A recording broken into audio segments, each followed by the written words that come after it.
Halo, assalamualaikum warahmatullahi wabarakatuh.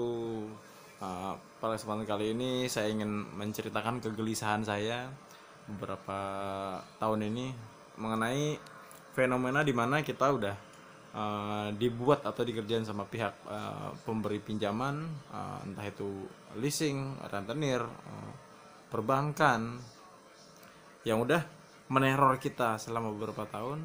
Tapi kita masih berpikir BI checking saya gimana kalau rusak, gimana kalau saya di blacklist oleh BI checkingnya itu. Jadi sehingga saya kedepannya nggak bisa minjem hutang lagi kepada pihak bank atau leasing atau segala macamnya. Jadi saya nggak dipercaya lagi untuk hutang.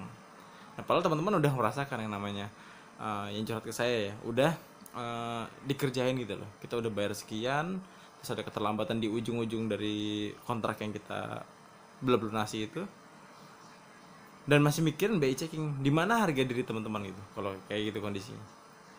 Alangkah baiknya kalau kita belajar dari permasalahan tersebut. Udahlah, kita minjem sekian, terus kita mengembalikan lebih dari situ. Tambah lagi kalau kita telat, ada dendanya lagi, kita ditambahin lagi. Tambah lagi kalau kita misalkan nggak bisa bayar, malahan agunannya disita. Atau kitanya minimal kita diteror terus. Dan teman-teman masih mau masuk ke lubang yang sama, atau mungkin lubang yang lebih besar lagi ke depannya. Coba pikirkan dulu, kalau misalnya kita masih takut BJ yang kita jelek, untuk apa saya ngebantu teman-teman semua untuk melunasi utang-utang yang kondisinya macet dan cara negosiasinya? Sama aja saya ngajarin orang supaya nggak bener gitu loh. Ini yang saya khawatirkan. Jadi saya tuh nggak mau yang namanya dicap mempermainkan pihak perbankan atau leasing dengan cara teknik-teknis yang saya ajarkan itu. Cara negosiasi gimana, caranya kita bisa melunasi dengan tanpa bayar bunga gimana.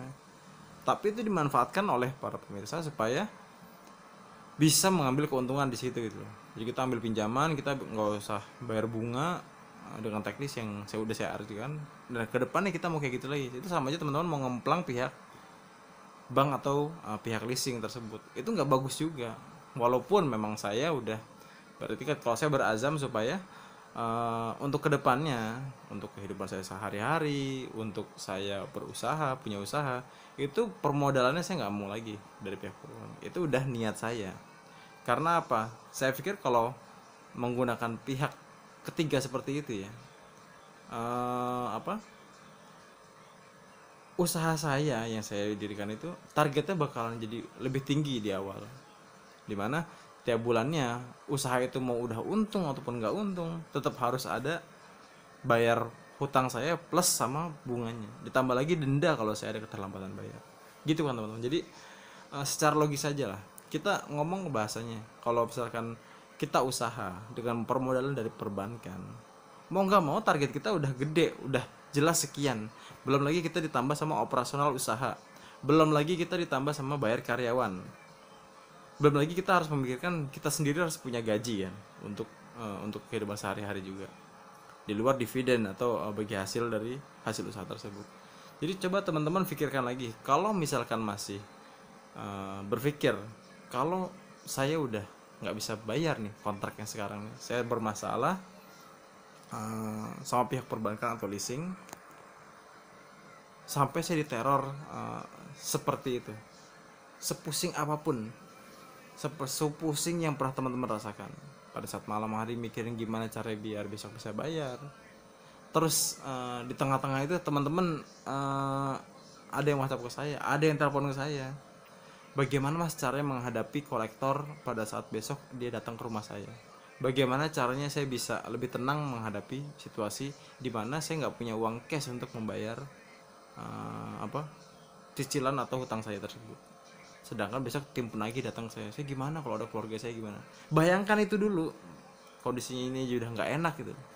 Ditambah begitu dikasih saran, teman-teman masih berpikir nanti kalau misalkan saya suruh macetkan contohnya, macetkan dulu supaya kita bisa terbuka ruang negosiasinya. Teman-teman pakai cara kayak gitu, tapi teman-teman masih berpikir kalau nanti misalkan BI checking saya jelek gimana, karena kalau saya macet kreditnya BI checking saya bakalan jelek.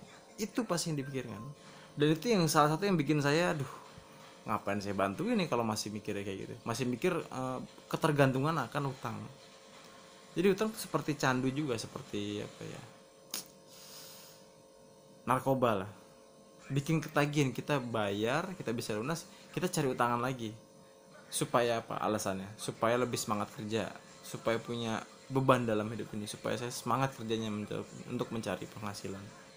Nah, begitu dibalik tiba-tiba penghasilannya turun drastis, dipecat atau kita kena PHK seperti awal corona, banyak pengurangan karyawan, usaha banyak yang nggak jalan, baru disitulah ngerasain yang namanya bank itu nggak senyumnya nggak kayak waktu pas kita minjem ya. Beda senyumnya waktu pas kita minjem disenyumin, begitu kita lagi bermasalah ancaman. Yang pertama teguran dulu, selanjutnya ancaman-ancaman. Ya, ancamannya itu BI checking jelek, agunan akan disita, mobilnya akan ditarik, motornya akan ditarik, rumahnya akan dilelang. Itulah teman-teman yang harus kita pikirkan gitu loh. Jangan sampai harga diri kita turun akan ketergantungan kehidupan keuangan kita dengan cara harus berhutang. Padahal kalau kita apa ya, seperti yang udah pernah berkali-kali saya bilangin lah, kalau kita bisa nabung per bulannya, kita bisa nabung 1 juta 2 juta, itu bisa kita mau beli apa dari uang itu nantinya. Jadi teman-teman, intinya di sini tuh harus sabar aja. Jadi sama kayak kita nyicil, cuman barangnya belum ada aja. Atau kalau barang itu yang aset yang punya apa, nilai susut yang tinggi, contoh seperti kendaraan motor, mobil, ya teman-teman ini aja, beli dulu yang second dulu deh, seadanya. Ada ya budget untuk beli DP-nya aja, untuk bayar DP-nya aja, ya beli mobil dengan angka tersebut. Tapi tetap konsekuen, setiap bulannya nyicil juga, nyicil ya ke rekening sendiri, ke rekening yang khusus buat tabungan itu. Misalkan cicilannya 2 juta per bulan untuk mobil yang kita targetkan gitu, ya tetap kita bayar 2 juta per bulan. Tapi kan waktunya nggak harus misalkan 5 tahun, ini bisa juga cuma 2 tahun udah bisa membeli mobil dengan spek yang sama kalau dengan cara kayak gitu. Karena kita nggak perlu bayar hampir 2 kali lipat dari apa yang harus kita bayarkan gitu loh. Kalau pakai leasing misalkan 100 juta mobil, itu begitu lunas kalau kita hitung-hitung bisa jadi 180 juta, 170 juta. Tapi kalau kita nabung, minimal gini, kita bisa upgrade mobil tiap tahun lah. Kalau misalkan setahun kita udah punya tabungan sekian, mobil yang ada sekarang itu yang kita beli dengan uang DP tadi, kan bisa kita jual, dan uang tabungan itu kita tambahin untuk pembelian mobil yang second, cuman yang tahunnya lebih muda, upgrade lebih sehat lagi.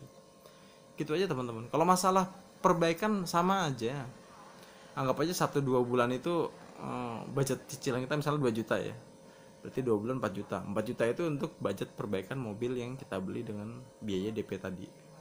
Itu lebih ringan, jadi tekanan dalam keuangan kita bisa lebih ngumpul, nggak terlalu berat gitu tekannya, duitnya bisa lebih ngumpul. Jadi dipahami baik-baik teman ya. Kalau misalkan masalah BI checking ini masih bermasalah, mendingan saya saranin teman-teman nggak perlu curhat ke saya deh, mendingan teman-teman selesai sendiri dengan caranya tersendiri. Kalau masih mikir BI checking harus diperbaiki, ya silahkan ngobrol sama orang yang ingin mempertahankan BI checking. Karena apa? BI checking itu awal mula pintu masuk kita dalam hutang piutang ke pihak perbankan lagi dan atau ke leasing lagi. Kita teman-teman, jadi tolong diperhatikan ya untuk yang satu ini. Oke, makasih. Semoga teguran saya ini dipahami oleh teman-teman dan enggak curhat lagi gimana caranya kalau misalnya BI checking saya jelek, terus saya nggak bisa minjem lagi. Percuma kalau ngobrol kayak gitu, percuma.